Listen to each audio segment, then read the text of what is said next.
সম্মানিত ভিউয়ার্স, আসসালামু আলাইকুম ওয়া রাহমাতুল্লাহি ওয়া বারাকাতুহু। আশা করি সবাই আল্লাহর অশেষ রহমতে ভালো আছেন, সুস্থ আছেন। এই চ্যানেলে আরেকটি নতুন গুরুত্বপূর্ণ ভিডিওতে আপনাদের সবাইকে স্বাগতম। আজকে আলোচনা করব পঞ্চম নিয়োগ বিজ্ঞপ্তিতে আবেদনের বয়সসীমা বৃদ্ধির দাবি প্রার্থীদের। বিস্তারিত থাকছে ভিডিওতে। তার আগে এই ভিডিওটি দেখার আগে যারা এই চ্যানেলে একদম নতুন তারা অবশ্যই চ্যানেলটি সাবস্ক্রাইব করে পাশে থাকা বেল আইকনটি প্রেস করে দিন। আর যারা ইতিমধ্যে সাবস্ক্রাইব করেছেন তাদেরকে জানাই অসংখ্য ধন্যবাদ। পঞ্চম নিয়োগ বিজ্ঞপ্তিতে আবেদনের বয়সসীমা বৃদ্ধির দাবি প্রার্থীদের। ১৪তম শিক্ষক নিবন্ধনে চূড়ান্তভাবে উত্তীর্ণ হয়েও বয়সের জটিলতায় পঞ্চম গণবিজ্ঞপ্তিতে আবেদনের সুযোগ পাচ্ছেন না ৭৩৯ জন প্রার্থী। তারা বলেছেন, অন্যান্য গণবিজ্ঞপ্তিতে বয়সের ছাড় থাকলেও তাদেরকে সে সুযোগ দেওয়া হয়েছে। তাই তারা বয়সের ছাড় দিয়ে আবেদনের সময়সীমা বৃদ্ধির দাবি জানিয়েছেন। দাবি আদায়ে বুধবার ২২ মে সকাল ১০টায় জাতীয় প্রেস ক্লাবের সামনে মানববন্ধন ও অবস্থান কর্মসূচি পালন করছেন তারা।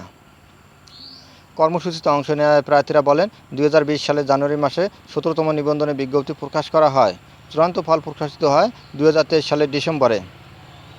একটি নিবন্ধনের কার্যক্রম শেষ করতে প্রায় ৪ বছর লেগেছে। এতে তাদের ৭৩৯ জনের বয়স শেষ হয়ে গেছে।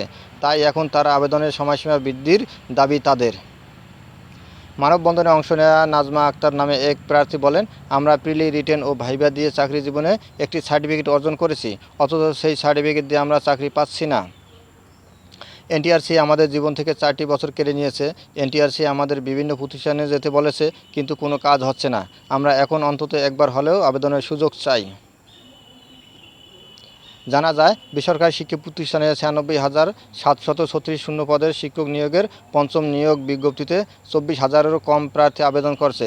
এতে এনটিআরসি এর নিবন্ধনে পাশ করে আমরা ১৭তম শিক্ষক নিবন্ধনধারীদের কপাল পুড়েছে। ২০২০ সালে ১৭তম শিক্ষক নিবন্ধন এর এনটিআরসি বিজ্ঞপ্তি প্রকাশ থেকে শুরু করে মৌখিক পরীক্ষার ফলাফল প্রকাশ করতে ৪ বছরের অধিক সময় অতিবাহিত হয়, যাহা একমাত্র কারণ হচ্ছে করোনা মহামারী। পরে পরিস্থিতি স্বাভাবিক হলেও এনটিআরসি এর খামখেয়ালির কারণে পরীক্ষার আয়োজন করতে ব্যর্থ হয়। এর আগে একই দাবিতে এনটিআরসি কার্যালয়ের সামনে একাধিকবার মানববন্ধন করেন ১৭তম নিবন্ধনের ৩৫ ঊর্ধ্বরা।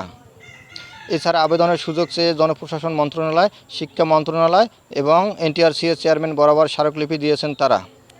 ধন্যবাদ জানিয়ে বিদায় নেওয়ার আগে আবারও অনুরোধ জানাই, যদি ভিডিওটি ভালো লাগে এবং নতুন নতুন আপডেট ভিডিও পেতে চান তাহলে অবশ্যই চ্যানেলটি সাবস্ক্রাইব করবেন। ধন্যবাদ সবাইকে।